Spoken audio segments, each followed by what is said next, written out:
Olá, tudo bem? Como vai você? Espero que você esteja bem, sempre bem. Sou Rivaldo Machado, seu professor de Geografia aqui do Site Digital. Hoje nós vamos estudar um ponto que ele é muito interessante na geografia. Ele vai te ajudar muito a compreender muitas realidades a respeito do nosso país, entender um pouco, até mesmo, do seu próprio cotidiano aí, certo? O que é que nós vamos falar aí? Nós vamos falar aí da chamada matriz energética brasileira. O que é essa matriz energética brasileira? Uma matriz energética, ela é assim. Todo e qualquer país, ele vai consumir uma certa quantidade de energia. Tá?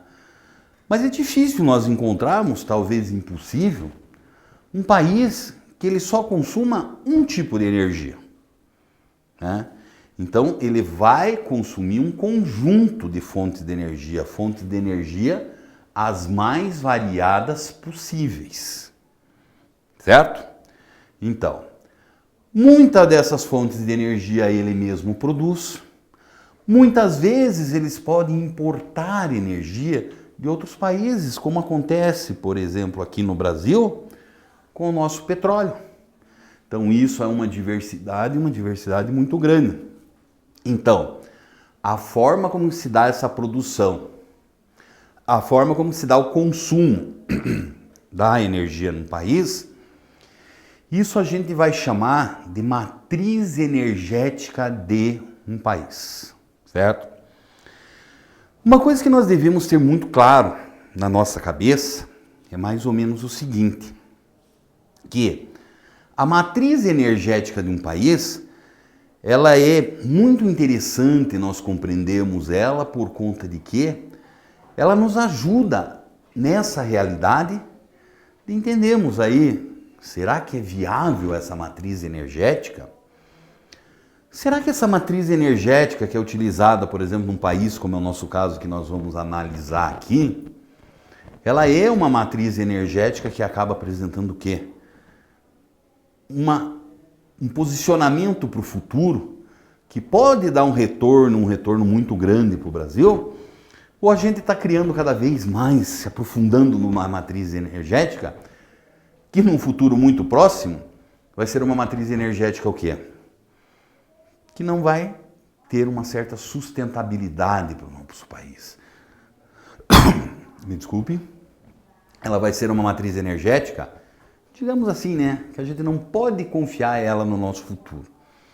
Então, entender esse negócio da matriz energética aí, sem sombra de dúvida, nós acabamos tendo que é um ponto muito importante, que é um ponto muito interessante aqui para nós da geografia, né? Qual será a realidade da nossa matriz energética? É isso que a gente vai procurar responder um pouquinho para você hoje. Então, olha lá, ó. Eu trago aqui para você um gráfico, correto? Então, basicamente, essa é a matriz energética brasileira do ano de 2017. E você não se preocupe muito com essa matriz energética. Ah, mas nós estamos... Depois disso, isso mudou. Não se preocupe. Ela mudou muito pouco nesses últimos anos. Então, o que acontece com essa nossa matriz energética? Ó, o que vai chamar a atenção meio de cara aqui para nós, 36,4% da energia consumida no Brasil, ela vem do petróleo e dos derivados desse petróleo. O que é esse petróleo e seus derivados? Né? Então, nós vamos ter lá, por exemplo, que se utiliza em muita quantidade aí no Brasil, seria o óleo diesel, a gasolina, querosene de aviação e assim por diante. Tudo isso aí são derivados do petróleo. É legal no Brasil nós acabamos tendo que a maior participação na matriz energética seja de petróleo e derivados? Infelizmente não, né? Por que não é legal nós termos essa dependência do petróleo? Porque o petróleo, ele trata justamente de ter uma variação muito grande no mercado internacional. São meia dúzia de produtores que eles se associam através da OPEP, existe, por assim dizer, uma manipulação desses preços. Então a gente tem uma dependência lá fora, certo? Mas aí você pode até me perguntar assim, mas professor Rivaldo, o Brasil já não anunciou há um certo número de anos atrás que nós somos autossuficientes em petróleos? Ó, anunciamos sim. E por que a gente continua tendo essa dependência internacional? Porque o petróleo, dependendo da região que ele é produzido, ele vai tratar de se apresentar de duas formas. Existe o petróleo pesado e o petróleo leve. O petróleo Brent e o petróleo light. O nosso petróleo é light.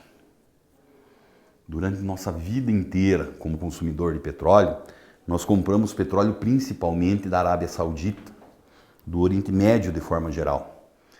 Lá eles têm o petróleo pesado. Como é que esse petróleo pesado aí ele vai tratar de fazer o quê?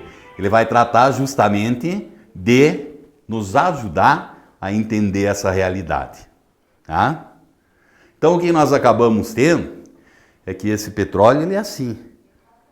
As usinas no Brasil, elas são usinas que acabam apresentando o quê? Acabam apresentando justamente que elas foram todas estruturadas para esse petróleo pesado. Então o Brasil vende o seu petróleo. Nós tratamos de fazer o quê? Comprar petróleo lá de fora. Então, por isso que o nosso petróleo ele sempre tem que acompanhar o preço internacional. Tranquilo? Tudo bem? Tudo legal? E sem falar que o petróleo acaba apresentando o quê também? Um impacto gigantesco. Seguindo aqui, ó, 17% da nossa energia, principalmente no que diz respeito aí, a nossa energia vem dos derivados de cana-de-açúcar. Então a cana-de-açúcar é uma alternativa que nós encontramos já lá na década de 80 para diminuir a nossa dependência de petróleo. Então, o maior consumo de petróleo no Brasil é feito principalmente na nossa frota. Ônibus, caminhões e automóveis. E nós sabemos que uma parte muito significativa desses automóveis aí, eles trataram de fazer o quê? Eles trataram de ter, ou passar, a partir da década de 80 e mais no século 21, a se utilizar também dessa cana-de-açúcar. Vamos lá, ó.